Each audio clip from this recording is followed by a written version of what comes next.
Welcome to Morningstar. I'm Holly Black. With me is Laura Souter. She's personal finance analyst at AJ Bell. Hello. Hi there. So we're talking all things ISAs, and I think a lot of people get confused about just how many different types of ISA there are these days. And one of the newer ones is the lifetime ISA. So how does this work? I know there's a bewildering array of them now, but the lifetime ISA is for very specific reasons. So predominantly it's if you want to save to buy your first property, or if you want to supplement your pension and retirement savings. So you can open it if you're between the ages of 18 and 40, and you can save up to £4,000 into it each year. And then the government will top that up with a bonus of 25%. So if you saved that maximum £4,000 in it in a year, then the government will add £1,000 to it, and you'll end up with £5,000 to go towards your first property, or you can access it at the age of 60.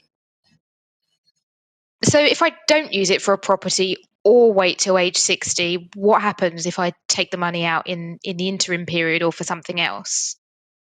Yeah, so with the normal ISA, you can withdraw your money when you want to. If you need to dip into your savings or you have a bit of a lean month, you can dip into it, and that's absolutely fine. With the lifetime ISA, you can access that money, but you effectively pay a penalty for doing so. It was intended to claw back that government bonus that you got given, but actually it works as a bit of a tax on your own money. So using the example we used earlier, if you'd saved that £4,000, the government's added £1,000 to it. If you then wanted to withdraw that entire £5,000, you pay a 25% exit charge on it effectively, which equals £1,250. So that means that what you end up with is £3,750, which is obviously less than the £4,000 initial investment you put in.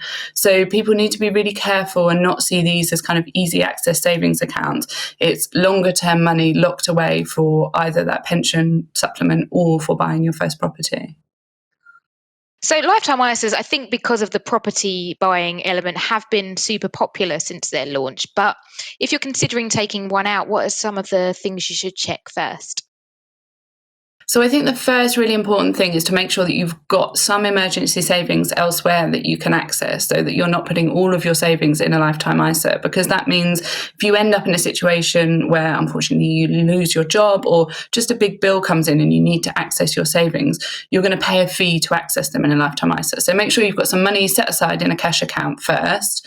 Then you can start using the lifetime ISA. If you're using it for a first property, the limit is £450,000 of the value of the property you're buying, regardless of how many people you're buying that with. So obviously that's pretty generous, but in some expensive cities, people might find that they're going above that, and in which case you wouldn't be able to use it and get the government bonus. And then if you're saving as a pension, it becomes a little bit trickier depending on how much you earn. But I think one of the golden rules is if you're employed and your employer will give you pension matching, so you put in a certain amount and they match that, you should use up all of that first, because the government bonus that you get isn't going to be able to beat that money, which is effectively free money from your employer. And then likewise, if you're a higher rate taxpayer, you're going to get more in the pension tax relief than you would in the government bonus on the lifetime ISA.